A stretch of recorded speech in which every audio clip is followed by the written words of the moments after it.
சென்னையில் ஆபரண தங்கத்தின் விலை சவரனுக்கு 400 ரூபாய் குறைவு. ஒரு சவரன் தங்கம் 1,06,400 ரூபாய்க்கு விற்பனை.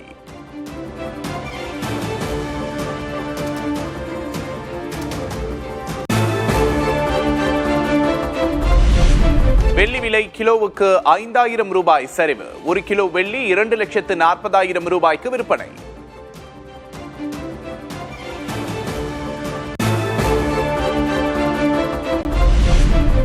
டெல்லி, உத்தரப்பிரதேசம், பீகார் உள்ளிட்ட வட மாநிலங்களில் இன்று முதல் கனமுதல் மிக கனமழை பெய்யக்கூடும். வானிலை ஆய்வு மையம் எச்சரிக்கை.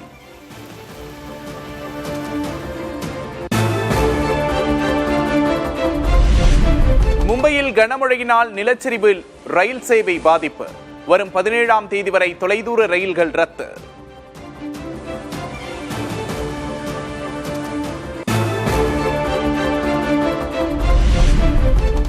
இமாச்சல பிரதேசத்தில் பெய்யும் கனமழை. பியாஸ் நதியில் கரை புரண்டோடும் வெள்ளம்.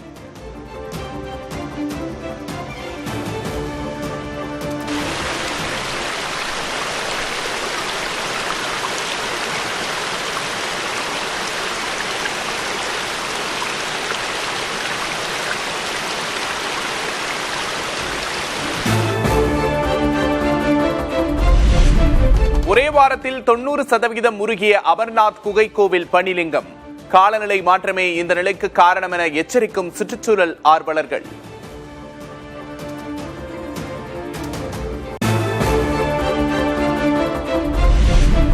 சென்னை, மதுரை, அகமதாபாத் உட்பட 14 இந்திய நகரங்களுக்கு வெப்ப அலை ஆபத்து. உலகம் முழுவதும் வெப்ப அலை ஆபத்துள்ள 205 நகரங்களின் பட்டியலை வெளியிட்ட ஆக்ஸ்போர்ட் பல்கலைக்கழக ஆய்வாளர்கள்.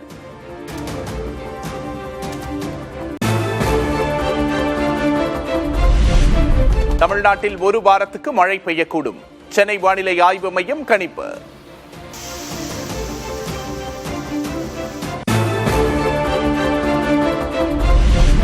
நாகை மாவட்டத்தில் பல்வேறு இடங்களில் காற்றுடன் கூடிய கனமழை. தஞ்சாவூர் மாவட்டம் திருவையாறு பகுதியிலும் மிதமான மழை.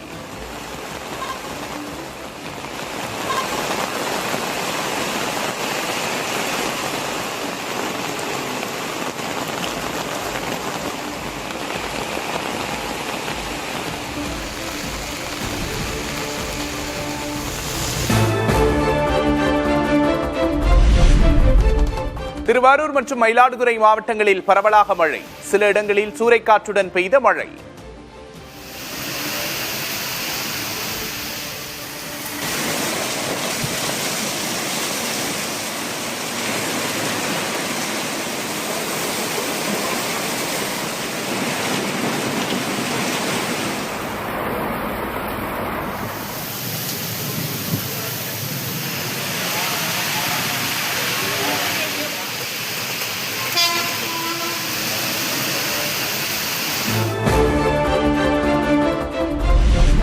திருவாரூர் மாவட்டம் மன்னார்குடியில் கொட்டி தீர்த்த கனமழை. அரசு மருத்துவமனைக்குள் மழைநீர் புகுந்ததால் மக்கள் பாதிப்பு.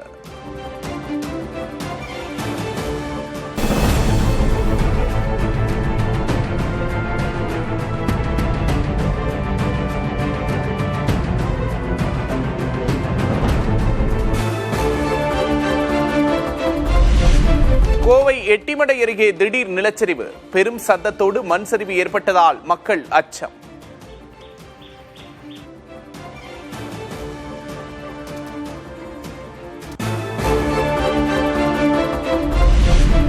வார இறுதி நாளையொட்டி குற்றாலத்தில் குவிந்த சுற்றுலா பயணிகள். ஆர்ப்பரிக்கும் பிரதான அருவியில் உற்சாக குளியலிட்டு மகிழ்ச்சி.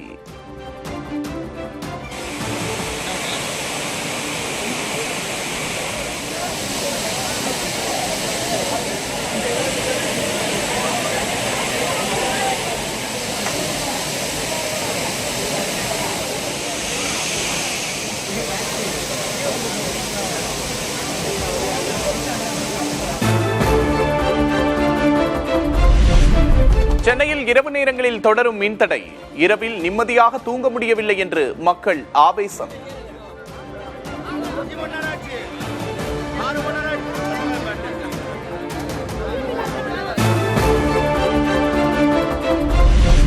திருவாரூர் தியாகராஜர் கோவில் அருகே நகர்ப்பகுதியில் பல்வேறு இடங்களில் பல மணி நேரம் நீடித்த மின்வெட்டு. மின்சாரமின்றி விடிய விடிய குழந்தைகளோடு அவதியடைந்ததாக பொதுமக்கள் குற்றச்சாட்டு.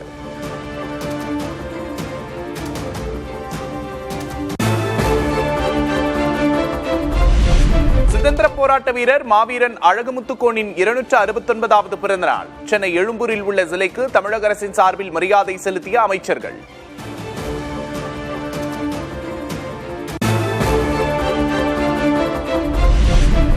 உலக மக்கள் தொகை தினத்தை முன்னிட்டு சென்னையில் விழிப்புணர்வு பேரணி. சபாநாயகர் JCD பிரபாகர், அமைச்சர் அருண்ராஜ் பங்கேற்று உறுதிமொழி ஏற்பு.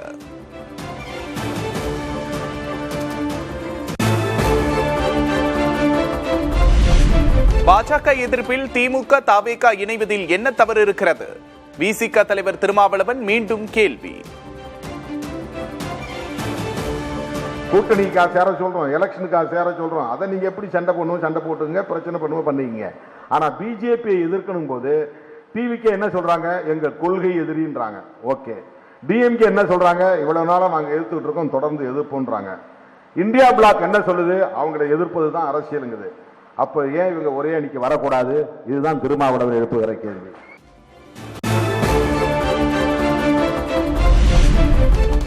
திருமாவளவன் பேச்சு தொலைநோக்கு பார்வையோடு இருப்பதாக காங்கிரஸ் மாநில தலைவர் மாணிக்கம் தாக்கூர் கருத்து. தேசிய அளவில் பாஜக எதிர்ப்பில் அனைவரும் இணைந்து செயல்பட வேண்டும் என்றும் வலியுறுத்தல்.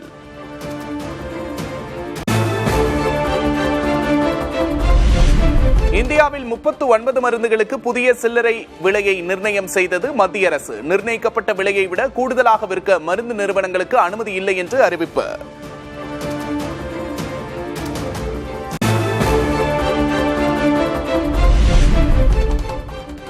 நியூசிலாந்து அரசு மாளிகையில் பிரதமர் மோடிக்கு பழங்குடியின பாரம்பரிய முறைப்படி உற்சாக வரவேற்பு. ராணுவ அணிவகுப்பு மரியாதையையும் ஏற்றார் பிரதமர் மோடி.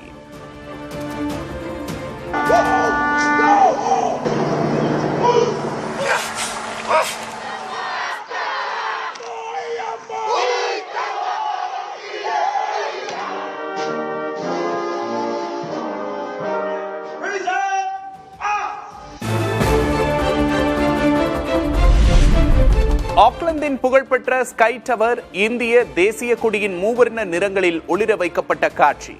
நியூசிலாந்து சென்றுள்ள பிரதமர் மோடியை வரவேற்கும் வகையில் ஏற்பாடு.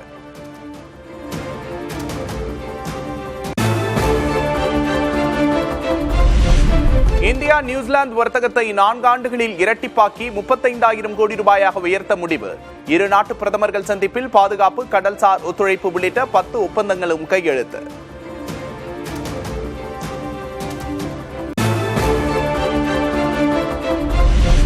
ஆஸ்திரேலியாவுடனான யுரேனிய ஒப்பந்தம் மோடியின் சாதனை அல்ல. 2011ஆம் ஆண்டிலேயே ஆஸ்திரேலியா சம்மதித்து விட்டதாக காங்கிரஸ் தலைவர் ஜெய்ராம் ரமேஷ் விளக்கம்.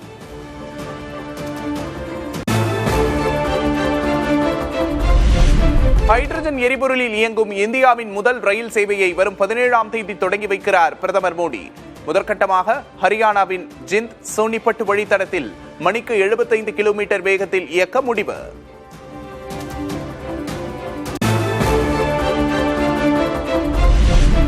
இந்திய கடற்படையில் இன்று அதிகாரப்பூர்வமாக இணைகிறது உள்நாட்டு தயாரிப்பான INS மகேந்திரகிரி போர்க்கப்பல்.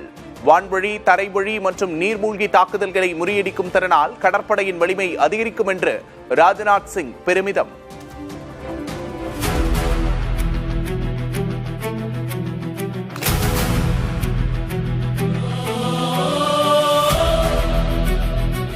समंदर की शान है, और इसकी पहचान है, नौसेना का अभिमान है, निडर प्रबल अजय महेंद्रगिरी तैयार है।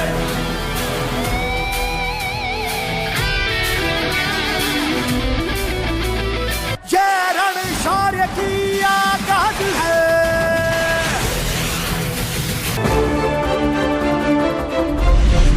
திருச்சி கிழக்கு, கரூர், விராலிமலை, பெருந்துறை, அம்பாசமுத்திரம் தொகுதியில் இடைத்தேர்தலை அறிவிக்க உயர்நீதிமன்றம் தடை. தேர்தல் வழக்கு நிலுவையில் உள்ள தொகுதிகளில் இடைத்தேர்தலை அறிவிக்க தடை விதிப்பு.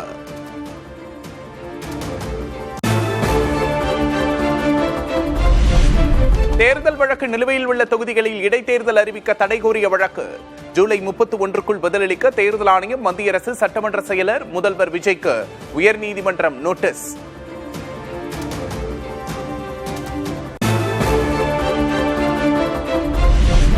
அரசு மருத்துவமனைகளில் லஞ்சம், திருட்டு, நாய் தொல்லை, கஞ்சா பயன்பாடு இருப்பதாக அறிக்கை சமர்ப்பித்த குழு. குறைகளை களைய 50 நோடல் அதிகாரிகளை நியமித்து முதல்வர் விஜய் அதிரடி உத்தரவு.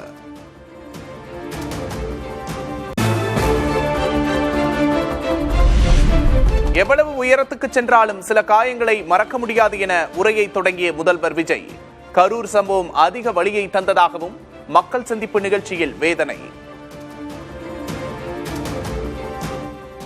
ஒரு மனுஷன் லைஃப்ல எவ்வளவு பெரிய ஒரு உயரத்துக்கு போனாலும் மனசளவுல சில வலிகள், காயங்கள் அதை மறக்க முடியாது இல்லையா? எல்லார் லைஃப்லயும் அப்படிதான், நமக்கும் அப்படிதான். நிறைய வலிகள், காயங்கள் எல்லாத்தையும் தாண்டி தான் வந்திருக்கிறோம். ஆனா எல்லாத்தையும் விட ரொம்ப ஜாஸ்தியான அந்த வலியும் அந்த காயமும் எனக்கு அந்த கரூர் சம்பவம் தான். கரூரில் காவல்துறையினர் எச்சரித்திருந்தால் நிகழ்ச்சியை ரத்து செய்திருப்போம். ஆனால் காவல்துறையே சம்பவம் நடந்த இடத்துக்கு அழைத்துச் சென்று நாடகம் போட்டதாக முதல்வர் விஜய் விமர்சனம். போலீஸ் நினைச்சா அவங்க அந்த மீட்டிங்கே கேன்சல் பண்ணலாம். ஏதோ தப்பா இருக்கு, ஏதோ தப்பா தோணுது அப்படின்னு நினைச்சிட்டாலே they have all the rights to cancel the meeting. எங்ககிட்ட கேட்கணும்லாம் ஒன்றும் அவசியமே கிடையாது. ஆனா அதையெல்லாம் எதுவுமே செய்யாம அந்த ஹைவேல இருந்த அந்த ஸ்பாட்டுக்கு போலீஸே எங்களை உள்ள கூட்டிட்டு வந்து விட்டு அந்த நாடகம்லாம் இருக்கு பாருங்க.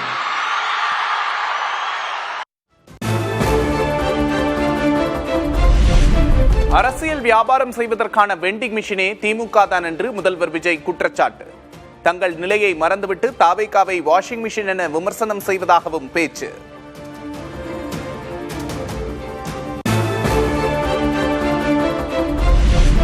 லஞ்ச ஒழிப்புத்துறை விசாரணைக்கு திமுக முன்னாள் அமைச்சர் ஏவவேலு ஆஜராகாத விவகாரம். சிகிச்சை என கூறி சிங்கப்பூருக்கு சென்று விட்டதாக முதல்வர் விஜய் விமர்சனம். இன்னொருத்தர் ஃபாரின்ல போய் ஒளிஞ்சுக்கிட்டார். ஃபாரின் ஸ்டாலின் சார் நினைச்சிட போறீங்க, அவர் இல்ல. எனக்கு எப்பவுமே ஸ்டாலின் சார் மேல ஒரு தனி பாசம் ஒண்ணு உண்டு. அவர் கிடையாது, இவர் வேற. சிங்கப்பூருக்கு செக்கப்புக்கு போனார்ல அவரு.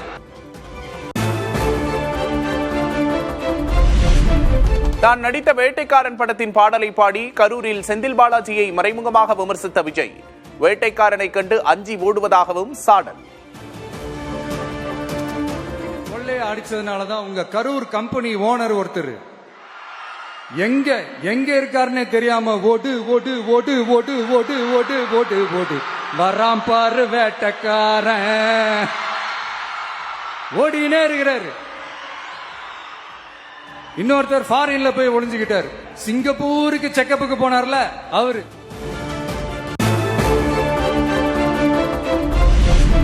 சக்தியும் தீர்ந்து போன சக்தியும் வேறு வேறு இல்லை என்று திமுக அதிமுகவை விமர்சித்த முதல்வர் விஜய், இரண்டு கட்சிகளும் கூட்டுக்களவாணிகள் இல்லை என்பதை இடைத்தேர்தலில் நிரூபியுங்கள் என்றும் சவால்.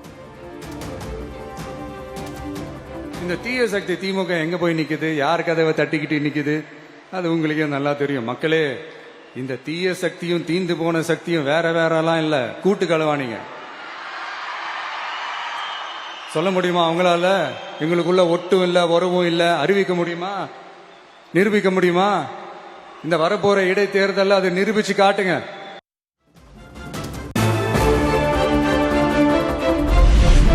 தனி விமானம் பிடித்து ஓடியது யார் என்பது கரூர் மக்களுக்கு நன்றாக தெரியும். முதல்வர் விஜய்க்கு திமுக முன்னாள் அமைச்சர் செந்தில் பாலாஜி பதிலடி.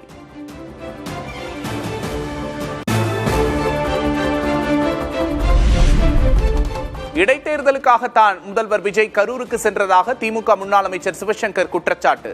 விஜய் பயந்து ஓடியதே கரூரின் நினைவு சின்னம் என்றும் விமர்சனம். கரூர் போனதுக்கு காரணம் இடைத்தேர்தல். இனி அவர் போக போதுதான் இடைத்தேர்தல் தான் போவார் அப்படிங்கிறது தான் இது எடுத்துக்காட்டு. ஓடு ஓடு ஓடு என்ன கரூர் சம்பவம் நடந்த அன்னைக்கு, சம்பவம் முடிந்த பிறகு கரூரிலிருந்து சென்னைக்கு ஓடி வந்தது யார் என்று நாட்டுக்கே தெரியும். அந்த ஓடு ஓடு ஓடுக்கு அவர் தான் உதாரணம்னு சொல்லியிருக்கிறார். கரூரில் உதவியது யார், ஓடியது யார் என மக்களுக்கு தெரியும் என்று திமுக எம்பி கனிமொழி பதில். முதல்வர் விஜய் பொறுப்புடன் பேச வேண்டும் என்றும் வலியுறுத்தல். அந்த நேரத்துல கூட மக்களோடு நின்றவர்கள் யார், மக்களுக்கு உதவி செய்தவர்கள் யார், மக்களை தவிக்க விட்டுவிட்டு அங்கிருந்து ஓடி போனவர்கள் யாருன்னு மக்களுக்கு நல்லா தெரியும். கரூருக்கு விஜய் தாமதமாக சென்றதுதான் உயிரிழப்புக்கு காரணம் என்று டி.கே. இளங்கோவன் குற்றச்சாட்டு. பலரை மருத்துவமனையில் சேர்த்து உயிரை காப்பாற்றியது திமுக அரசுதான் என்றும் விளக்கம். 7:30 மணி வரை மக்களை நிறுத்தி வைத்த ஒற்றை காரணத்தினால் ஆங்காங்கே அவர்கள் மயங்கி விழுந்தார்களே தவிர அங்கே கலவரம் நடக்கவில்லை, தள்ளுமுள்ளு நடக்கவில்லை, ஒன்றும் நடக்கவில்லை. அவர்கள் உடல் எந்த அளவுக்கு அந்த வெயிலை தாங்கும், குடிக்க தண்ணீர் இல்லை, தாகம், தவிப்பு, இதிலே மயங்கி விழுந்தார்கள். அன்றைய முதலமைச்சர் எங்கள் தலைவர் மற்ற மருத்துவமனைகளிலிருந்து மருத்துவர்களை அழைத்து வந்து அந்த 100 பேரில் 60 பேரின் உயிரை காப்பாற்றி இருக்கிறார்.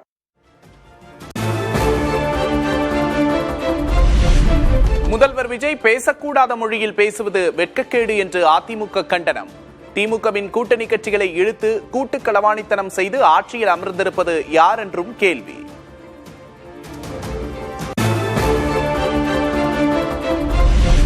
கரூரில் 31 பேருக்கு கருணை அடிப்படையில் அரசு பணிக்கான ஆணைகளை வழங்கினார் முதல்வர் விஜய். சாந்தி என்பவரது குடும்பத்திற்கு 10 லட்சம் ரூபாய் கருணை தொகையை வழங்கிய முதல்வர்.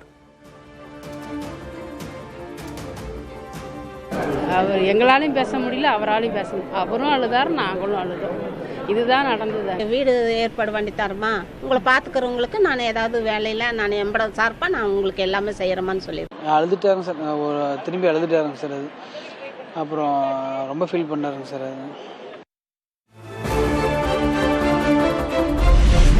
கரூர் நெரிசலில் பாதிக்கப்பட்ட குடும்பத்தினருக்கு தற்காலிக பணியாணை வழங்கலாம். இந்த விவகாரத்தில் நீதிமன்றமே இறுதி முடிவெடுக்கும் என்றும் சென்னை உயர்நீதிமன்ற மதுரை கிளை கருத்து.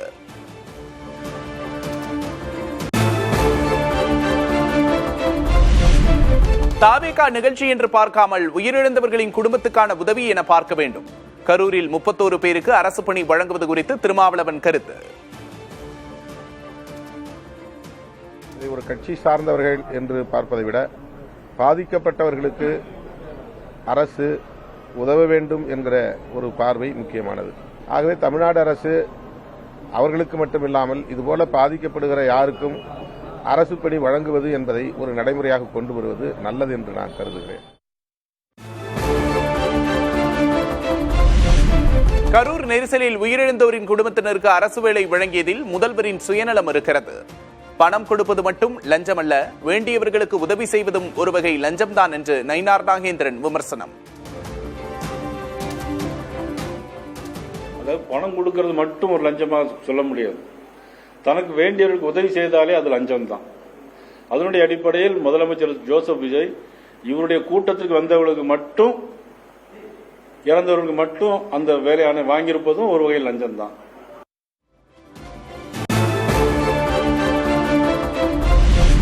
கரூர் நெரிசலில் உயிரிழந்தவர்கள் குடும்பத்திற்கு அரசு வேலை வழங்குவது ஆபத்தான முன்னுதாரணம் என்று தினகரன் விமர்சனம். அரசு பணி என்பது அரசியலமைப்பு சட்டம் வகுத்துள்ள சம வாய்ப்பு கொள்கையின் அடிப்படையில் வழங்கப்பட வேண்டிய பொது உரிமை என்றும் கருத்து.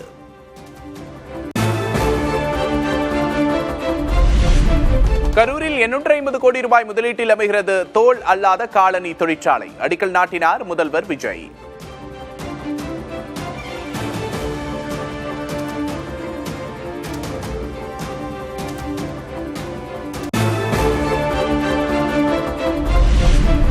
கரூரில் முதல்வர் விஜய் பங்கேற்ற நிகழ்ச்சி அரசு பள்ளியில் நேரலை செய்யப்பட்டதால் சர்ச்சை.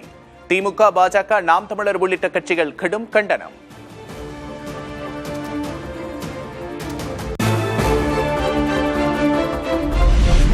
அரசு பள்ளியில் முதல்வர் விஜயின் உரை ஒளிபரப்பப்பட்ட விவகாரத்தில் சம்பந்தப்பட்ட தலைமை ஆசிரியர் பணியிடை நீக்கம். பள்ளிகளில் அரசியல் நிகழ்ச்சிகளுக்கு இடமில்லை, மீறினால் கடும் நடவடிக்கை என அமைச்சர் ராஜ்மோகன் எச்சரிக்கை.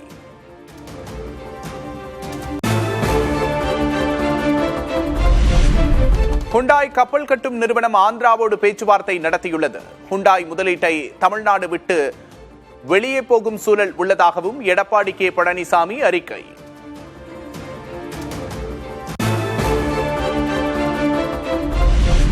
$3085 ஏக்கர் கோவில் நிலங்கள் தனியாருக்கு தாரை வார்க்கப்பட்டுள்ளதாக நயினார் நாகேந்திரன் புகார்.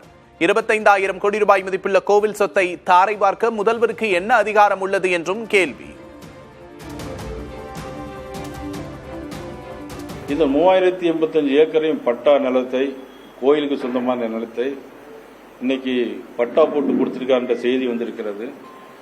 இது தமிழக அரசு திரு ஜோசப் விஜய் அவர்கள் இந்து கோயிலுடைய இடங்கள் எல்லாம் அழிக்க வேண்டும் என்பதற்காக இது செய்திருக்கிறாரா?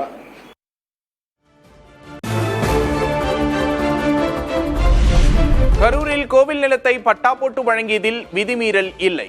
நயினார் நாகேந்திரன் குற்றச்சாட்டுக்கு அமைச்சர் நிர்மல்குமார் பதில். 10,000 குடும்பங்களை வெளியேற்றுவதற்கு இந்த அரசு தயாராக இல்லை. அதை நயினார் புரிஞ்சுக்கணும். 10,000 குடும்பங்களை இந்த அரசு ஒரு 30,000-40,000 மக்களை வெளியேற்றுவதற்கு இந்த அரசு தயாராக இல்லை. 1963 ஒரு சட்டம் போடப்பட்டு தமிழக அரசு அப்பதான் மெட்ராஸ் பிரசிடென்சி என்ன சட்டம் போட்டு என்ன கொடுத்தார்களோ அதை இப்பொழுது ரெகுலரைஸ் பண்ணிருக்கோம். அதுல எந்த விதிமீறலும் கிடையாது. கோயில் நிலத்தை எதுவுமே கொடுக்கல.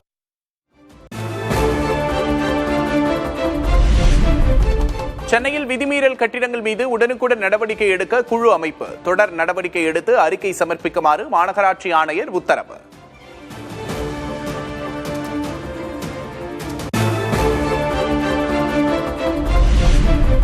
ஈரோடு அருகே பழைய இரும்பு வியாபாரியின் வீட்டில் சுமார் 8.5 கோடி ரூபாய் பணம் பறிமுதல் செய்யப்பட்டதாக தகவல். வியாபாரி செல்வகுமார் உட்பட 2 பேரிடம் அதிகாரிகள் தீவிர விசாரணை.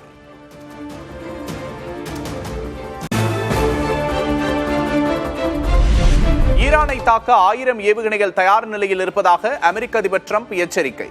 தன்னை ஈரான் கொன்றால் உடனடியாக பதிலடி தர தங்கள் ராணுவத்துக்கு முன்கூட்டியே உத்தரவிட்டிருப்பதாகவும் ட்ரூத் சமூக வலைதளத்தில் பதிவு.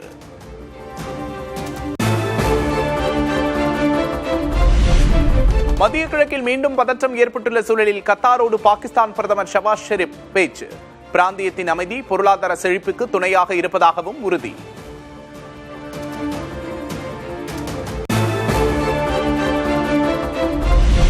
ஐக்கிய அரபு அமீரகத்திற்கான ராணுவ தளவாட ஏற்றுமதி கட்டுப்பாடுகளை தளர்த்திய அமெரிக்கா. வணிக ரீதியிலான செயற்கைக்கோள், விண்கலம், AI சிப்புகளை உரிமமின்றி வாங்க அனுமதி.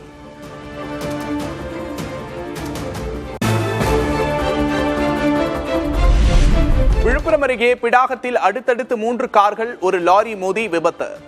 சென்னை திருச்சி நெடுஞ்சாலையில் போக்குவரத்து பாதிப்பால் அணிவகுத்து நின்ற வாகனங்கள்.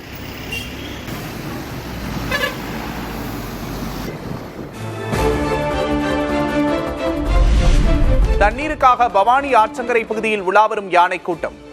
யானைகள் வலசையின் அழகிய பருந்து பார்வை காட்சிகள்.